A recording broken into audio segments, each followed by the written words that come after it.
The West has yet to experience a communist invasion, religion remains free. But the West's own historical evolution has been such that today it, too, is experiencing a drying up of religious consciousness. It, too, has witnessed racking schisms, bloody religious wars, and enmity, to say nothing of the tide of secularism which, from the late Middle Ages onward, has progressively inundated the West. This gradual sapping of strength from within is a threat to faith that is perhaps even more dangerous than any attempt to assault religion violently from without.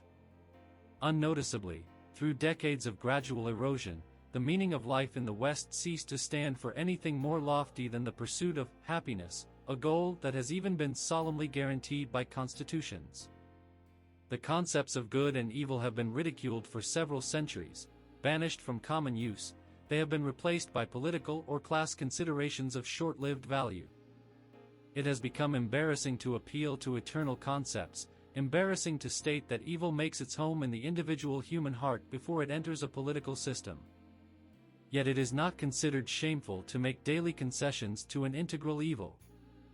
Judging by the continuing landslide of concessions made before the eyes of our very own generation, the West is ineluctably slipping toward the abyss.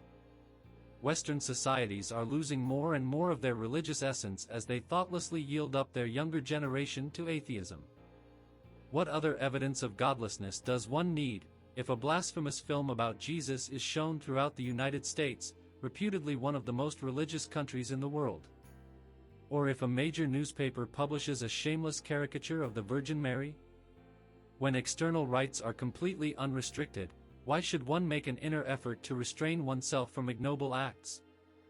Or why should one draw back from burning hatred, whatever its basis, race, class, or zealous ideology? Such hatred is in fact corroding many hearts today. Atheist teachers in the West are bringing up a younger generation in a spirit of hate for their own society. Amid all the vituperation, it has been forgotten that the defects of capitalism represent the basic flaws of human nature, freed from all limitations just as the various human rights are, that under communism, and communism breathes down the neck of all moderate forms of socialism, which are unstable.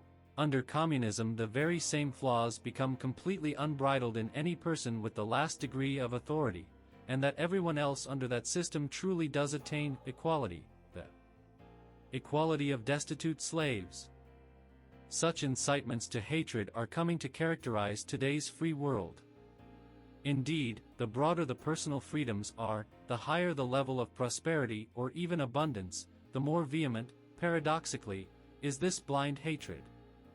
The contemporary developed West thus demonstrates by its own example that human salvation can be found neither in the profusion of material goods nor in merely making money.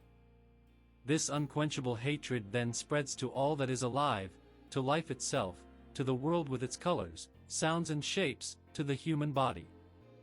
The embittered art of the 20th century is perishing from this ugly hate, for art is fruitless without love. In the East art has collapsed because it has been forcibly knocked down and trampled, but in the West the fall has been voluntary, a decline into a contrived and pretentious quest where the artist, instead of attempting to make known the divine plan, tries to put himself in the place of God. And here again, the same result is produced both in East and West, through a worldwide process, by the same cause, that men have forgotten God. Confronted by the onslaught of worldwide atheism, believers are disunited and frequently bewildered. And yet the Christian, or post-Christian, world would do well to note the example of the Far East.